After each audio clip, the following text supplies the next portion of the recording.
Assalamualaikum warahmatullahi wabarakatuh. Alhamdulillah, salatu wassalamu ala rasulillah. Mabad kaum muslimin yang dirahmati Allah subhanahu wa ta'ala. Beberapa hari yang lalu viral ada kuburan dari umat Kristen yang dirusak. Dan kemudian beredar narasi-narasi bahwasanya yang melakukan pengrusakan kuburan tersebut adalah orang-orang yang beragama Islam kaum muslimin. Ya. Islam yang disudutkan, Islam yang dituduh. Seolah-olah Islam itu agama yang intoleran, agama yang radikal. Padahal setelah ditelusuri, pelakunya adalah orang Kristen sendiri. Orang Kristen sendiri pelakunya. Tapi yang digembar-gemborkan, pelakunya itu orang yang beragama Islam kaum muslimin. Mereka berusaha untuk menyudutkan Islam. Na'udzubillah min dzalik. Padahal agama Islam ini agama rahmatan lil alamin, agama yang paling toleran. Nggak ada agama yang setoleran agama Islam. Lihat kisah Nabi Muhammad SAW bagaimana hidup berdampingan dengan orang-orang Yahudi, hidup berdampingan dengan orang-orang Nasrani. Bahkan orang-orang kafir mengakui kebaikan akhlak dari Nabi Muhammad SAW. Sementara akhlak Nabi Muhammad SAW adalah cerminan Al-Quran, cerminan syariat Islam.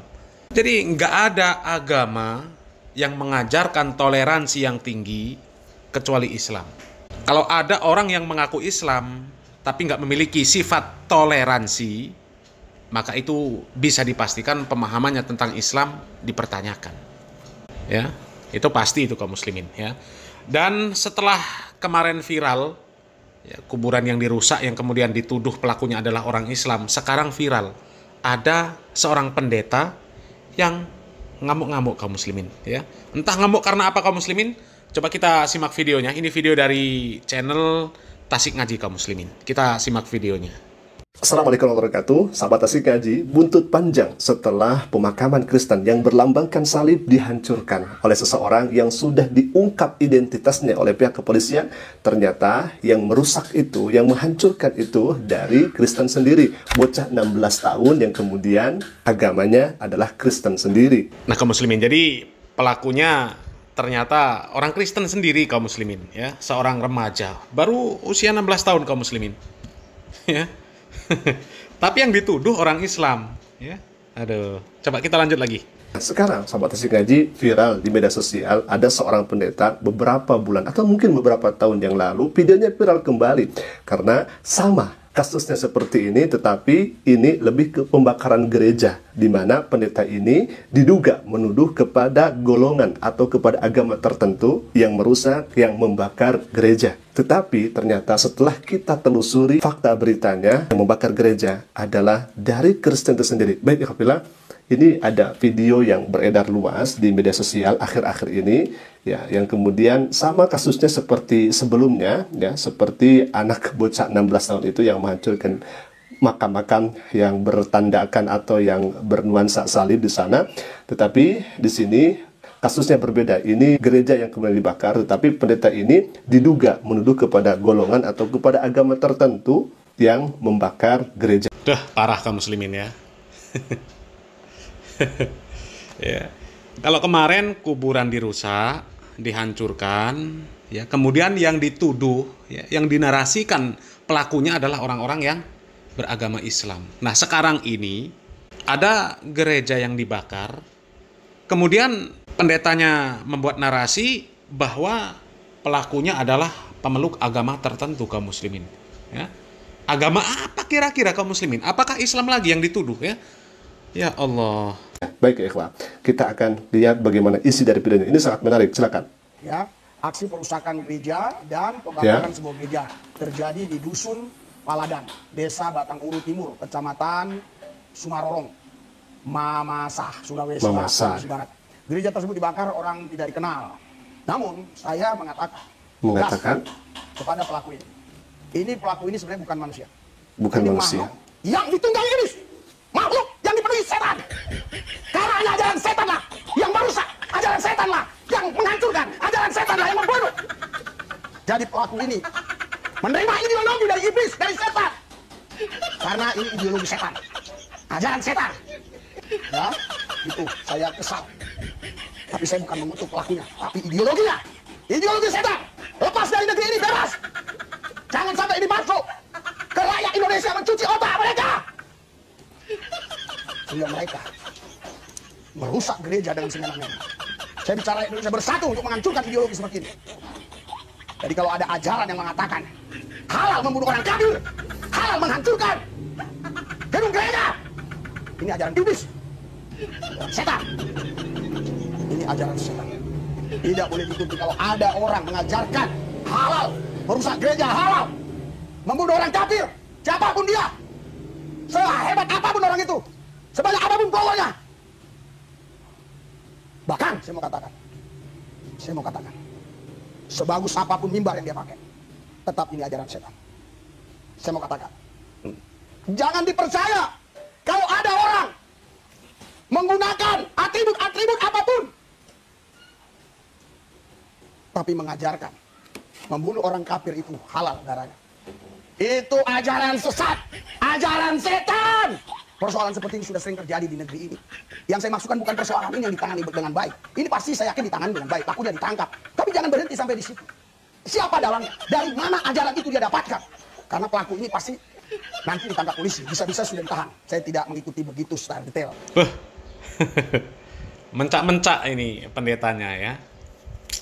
Ya meskipun pendeta ini nggak nyebut ya agama apa yang dituduh. Ya, hanya saja mengatakan sebagus apapun mimbarmu. Kalau mengatakan halal untuk membunuh orang kafir, halal menghancurkan gereja, ya, maka itu ajaran setan katanya. Ya, ya Allah. Ya memang benar kaum muslimin. Ya, di dalam Islam pun nggak boleh seperti itu kaum muslimin, nggak boleh. Ya, membunuh orang kafir tanpa hak, ya, menghilangkan nyawa orang tanpa hak itu nggak boleh. Ya, bahkan ketika ada orang yang menghilangkan nyawa tanpa hak, apakah nyawa seorang muslim, apakah nyawa seorang kafir, tanpa hak, maka disebutkan oleh Allah Subhanahu wa taala seakan-akan dia telah menghilangkan nyawa seluruh manusia. Ya. Begitu juga sebaliknya. Di dalam Al-Qur'an surat Al-Maidah ayat 32, Allah Subhanahu wa taala mengatakan man qatala nafsan bighairi nafsin aw fasadin fil ard faka'annama qatalan nasa jami'a. Waman ahyaha faka'annama ahyan nasa jami'ah. Barang siapa yang menghilangkan nyawa seseorang, ya, tanpa hak, bukan karena orang tersebut telah menghilangkan nyawa orang lain, ya, ini bahasanya kami samarkan untuk menghindari pembatasan, ya. Intinya barang siapa yang menghilangkan nyawa seorang muslim bukan karena orang tersebut telah menghilangkan nyawa orang lain, atau bukan karena berbuat kerusakan di bumi, maka seakan-akan dia telah menghilangkan nyawa semua manusia. Dan barang siapa yang memelihara kehidupan seorang manusia, tanpa terkecuali di sini, ya, nggak ada sebutan muslim atau non-muslim, semua. Ya. Barang siapa memelihara kehidupan seorang manusia, maka seakan-akan dia telah memelihara kehidupan semua manusia. Bahkan di dalam hadis Nabi Muhammad SAW mengatakan, barang siapa yang menghilangkan nyawa seorang mu'ahad, seorang zimmi, orang kafir yang memiliki perjanjian terhadap kaum muslimin untuk tinggal di negeri muslim, ya, dia menghilangkan nyawa tanpa hak, maka dia nggak akan mencium bau surga.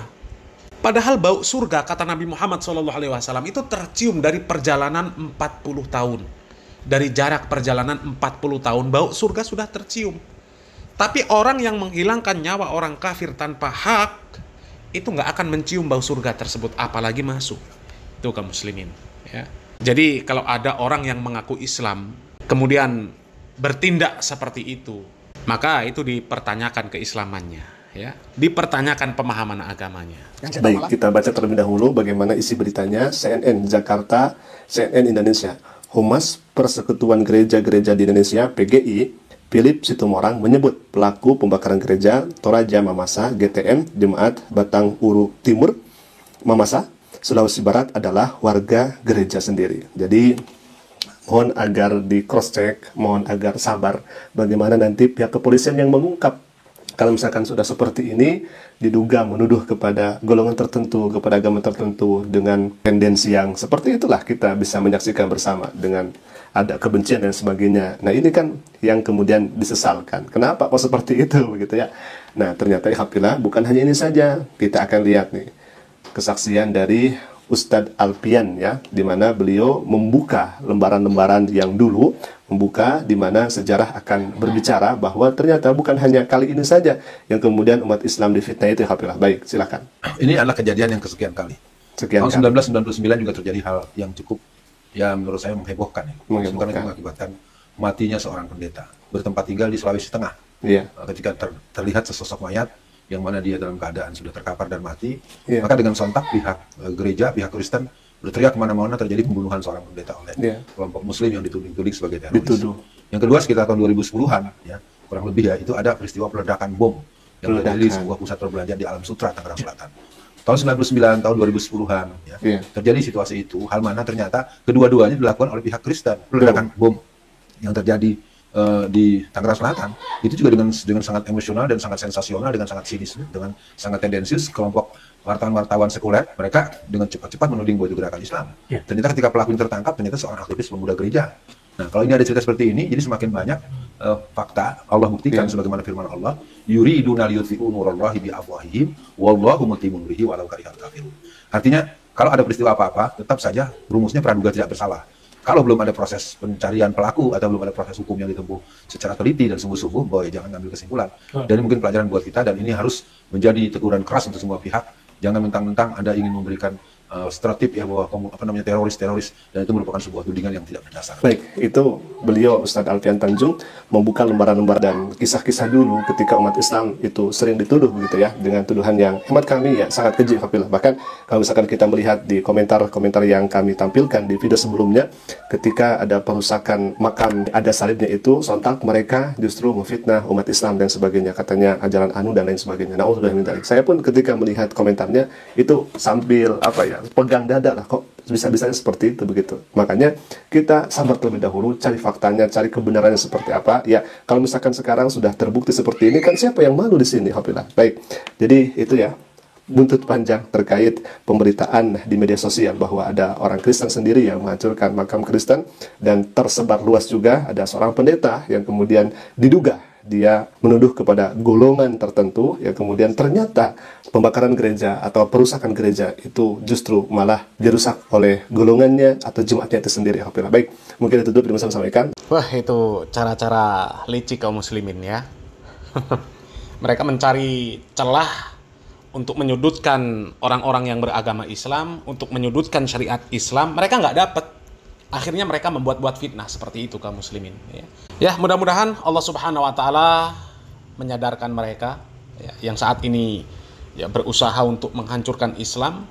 Ya, mudah-mudahan Allah Subhanahu Wa Taala berikan kesempatan kepada mereka untuk bertobat dan kemudian masuk ke dalam Islam kaum muslimin. Ya, karena tidak ada yang tidak mungkin bagi Allah Subhanahu Wa Taala kaum muslimin. Ya, berapa banyak sudah kisah orang yang dahulunya bukan hanya sekedar memfitnah agama Islam, bukan hanya sekedar menghina Nabi Muhammad SAW, bahkan mereka sudah benar-benar berusaha untuk menghilangkan nyawa Nabi Muhammad SAW. Akan tetapi Allah Subhanahu Wa Taala memiliki rencana lain. Ya. Orang-orang tersebut diberikan hidayah oleh Allah Subhanahu Wa Taala, dan kemudian mereka justru menjadi pejuang-pejuang tangguh yang memperjuangkan agama Islam. Ya. Dan mereka gugur di jalan Allah Subhanahu Wa Taala. Ya. Mudah-mudahan bermanfaat kaum muslimin. Barakallahu fikum. Wassalamualaikum warahmatullahi wabarakatuh.